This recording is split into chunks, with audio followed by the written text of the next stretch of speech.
ಎಲ್ರಿಗೂ ನಮಸ್ಕಾರ. ಜೈ ಭೀಮ್. ಮೊದಲಿಗೆ ನಮ್ಮ ಕರ್ನಾಟಕ ರಾಜ್ಯ ಧೀಮಂತ ನಾಯಕರು ಮತ್ತು ರಾಜ್ಯ ಮುಖ್ಯಮಂತ್ರಿಗಳಾದಂತಹ ಸಿದ್ದರಾಮಯ್ಯ ಅಪ್ಪಾಜಿಯವರಿಗೆ ಹೃದಯಪೂರ್ವಕ ಧನ್ಯವಾದಗಳು. ಅದೇ ರೀತಿ ಮಾನ್ಯ ಗೃಹ ಸಚಿವರಾದಂತಹ ಪರಮೇಶ್ವರ್ ಜಿ ಸಾಹೇಬ್ರಿಗೂ ಧನ್ಯವಾದಗಳು. ಅದೇ ರೀತಿ ಎಲ್ಲ ದಲಿತ ಪರ ಸಂಘಟನೆಗಳಿಗೂ ನಾನು ನನ್ನ ಹೃದಯಪೂರ್ವಕ ಧನ್ಯವಾದಗಳು ತಿಳಿಸ್ತಾ ಇದ್ದೀನಿ. ಇವತ್ತು ನಮಗೆಲ್ಲರಿಗೂ ಒಂದು ಶುಭ ಸುದ್ದಿ. ಏನು ವಿಚಾರ ಅಂದರೆ, ಅಂಬೇಡ್ಕರ್ ಅವ್ರನ್ನ ಅತಿ ಹೀಯಾಳಿಸ್ತಾ ಇದ್ದಂತಹ ಗುಲಾಮರ ಅಪ್ಪ ಅನ್ನೋ ಒಬ್ಬ ವ್ಯಕ್ತಿ, ಅವನ ಹೆಸರು ಆನಂದ್ ಅಂತೆ.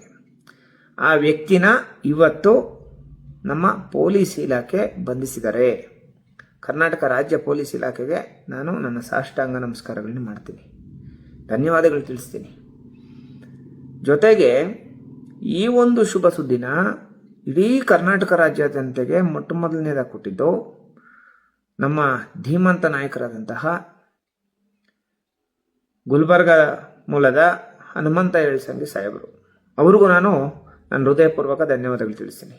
ಮುಖ್ಯವಾಗಿ ಈ ವಿಚಾರದಲ್ಲಿ ನಮ್ಮ ಎಲ್ಲ ದಲಿತ ಪರ ಸಂಘಟನೆಗಳವರು ತುಂಬ ಕಷ್ಟಪಟ್ಟು ಪ್ರತಿನಿತ್ಯ ಅಂಬೇಡ್ಕರ್ ಅವ್ರ ಬಗ್ಗೆ ಮಾತಾಡ್ತಾ ಇದ್ದಂಥ ಒಂದು ಮಾತುಗಳು ನಮ್ಮ ಎಲ್ಲ ಸಮುದಾಯದ ಪ್ರತಿಯೊಬ್ಬರಿಗೂ ನಿದ್ದೆ ಕೆಡಿಸಿತ್ತು. ಆದರೆ ಈ ಒಂದು ಶುಭ ಸುದ್ದಿನ ನಮಗೆ ಮೊದಲಿಗೆ ತಿಳಿಸಿದ್ದು ನಮ್ಮ ಹನುಮಂತ ಯಳಸಂಗಿ ಸಾಹೇಬರು. ಎಷ್ಟೋ ನೋವುಗಳು ಅನುಭವಿಸ್ಕೊಂಡು ಬಂದರು ಆ ವ್ಯಕ್ತಿ. ನಮ್ಮವರೇ ಟಾರ್ಗೆಟ್ ಮಾಡಿ, ಇಲ್ಸಲ್ಲದ ಆರೋಪಗಳನ್ನೆಲ್ಲ ಮಾಡಿ, ಏನೇನೋ ಮಾಡಿ ಅಯ್ಯಪ್ಪನ ಅಷ್ಟು ಮಾಡಿದ್ರು. ಇವತ್ತು ಯಾರು ಸಕ್ಸಸ್ ಆದರು ಅಲ್ವಾ? ಇಷ್ಟೇ ಆಗೋದು. ಜೊತೆಗೆ ಹರಿರಾಮ್ ಸಾರು ಅವರು ಪಾಪ ಹಗಲು ರಾತ್ರಿ ನಿದ್ದೆ ಮಾಡಿಲ್ಲ ಈ ಕಳ್ಳನ್ನು ಹಿಡಿಯೋದಕ್ಕೆ. ಅವ್ರ ಜೊತೆಗೆ ನಮ್ಮ ಎಲ್ಲರೂ, ಅವ್ರ ಜೊತೆಗೆಲ್ಲ ಟೀಮು, ಭಾಸ್ಕರ್ ಪ್ರಸಾದ್ ಸರ್ ಆಗ್ಬೋದು, ಮತ್ತು ಮಧುವಲಿಯರ್ ಆಗ್ಬೋದು, ಮತ್ತು ಈ ಸಾಮಾಜಿಕ ಜಾಲತಾಣಗಳಲ್ಲಿ ಕವಿತಾ ಬಸವರಾಜ್ ಆಗ್ಬೋದು, ಪವಿತ್ರ ಆಗ್ಬೋದು, ಮತ್ತು ಎಲ್ಲರೂ ಪ್ರತಿಯೊಬ್ಬರು ಆ ವ್ಯಕ್ತಿನ ಅರೆಸ್ಟ್ ಮಾಡಬೇಕು ಅಂತೇಳ್ಬಿಟ್ಟು ಎಲ್ಲರ ಒಂದು ಪ್ರಯತ್ನ. ಇವತ್ತು ಆ ಒಬ್ಬ ದುಷ್ಟ ಅರೆಸ್ಟ್ ಆಗಿ ಜೈಲಿಗೆ ಹೋಗಿದ್ದಾನೆ.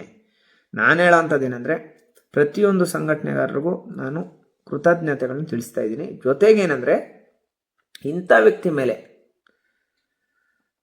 ದೇಶದ್ರೋಹ ಪ್ರಕರಣ ದಾಖಲಾಗಬೇಕು. ಕೇವಲ 15 ದಿನದಲ್ಲಿ ಈ ವ್ಯಕ್ತಿನ ಗಲ್ಲು ಶಿಕ್ಷೆಗೆ ಹಾಕಬೇಕು. ಯಾಕೆಂದರೆ ಅಂಬೇಡ್ಕರ್ ಅವ್ರನ್ನ ಹೀಯಾಳಿಸಿರೋಂಥ ವ್ಯಕ್ತಿಗಳಿಗೆ ಕರ್ನಾಟಕ ರಾಜ್ಯ ಆಗ್ಬೋದು, ಭಾರತ ದೇಶ ಆಗ್ಬೋದು, ಇಲ್ಲಿ ಬದುಕುವಂಥ ರೈಟ್ಸ್ ಇಲ್ಲ. ಅಂಬೇಡ್ಕರ್ ಅವ್ರನ್ನ ಯಾವನೂ ಟೀಸ್ ಮಾಡಂಗಿಲ್ಲ.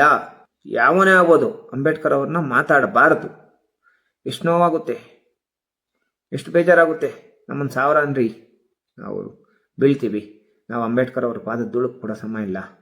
ಅಂಬೇಡ್ಕರ್ ಅವರು ಅಂದರೆ ಏನು ತಮಾಷೆನಾ? ಎಷ್ಟು ಮಾಡಿರೋದವರು. ಅವರು ಒಂದೇ ಒಂದು ಪಾದ ಧೂಳಕ್ಕೆ ಸಮ ಇಲ್ಲ. ನೀವು ಅವ್ರನ್ನ ಹೋಗಿ ಟೀಸ್ ಮಾಡ್ತೀರಾ? ನಿಮ್ಮ ಜನ್ಮಕ್ಕೆ ಅವನು ಯಾವನ ಅಲ್ಲಿ ಯಾವುದೋ ಕಡಲ ತೀರದಲ್ಲಿ ಹೋಗಿ ಕೂತ್ಕೊಂಡವನು. ಇಲ್ಲಿಂದ ಈ ನಮ್ಮ KGF MLಯಿಂದ ಅಲ್ಲೆಲ್ಲೋ ಯಾವುದೋ ದೇಶದಲ್ಲಿ ಕೂತ್ಕೊಂಡು ದಿನಕ್ಕೊಂದೊಂದು ಟ್ರೋಲ್ ಮಾಡೋದು ಅಂಬೇಡ್ಕರ್ ಅವ್ರ ಬಗ್ಗೆ. BR ಅದೇ ಏನೇನೋ ಹಾಕ್ಕೊಂಡು ಟ್ರೋಲ್ ಮಾಡೋದು. ನಿನಗೂ ಐತೆ ಹತ್ರದಲ್ಲೇ. ಬರೆಯೋರು ನೀವು ದೂರದಿಂದ ಬರ್ಕೊಬೋದು ಅಷ್ಟೇ, ಆದರೆ ಹತ್ರದಲ್ಲಿ ಐತೆ ನಿನಗೂ. ನಾನು ದಯವಿಟ್ಟು ಎಲ್ಲರಿಗೂ ಹೇಳೋಂಥದ್ದೇನೆಂದರೆ,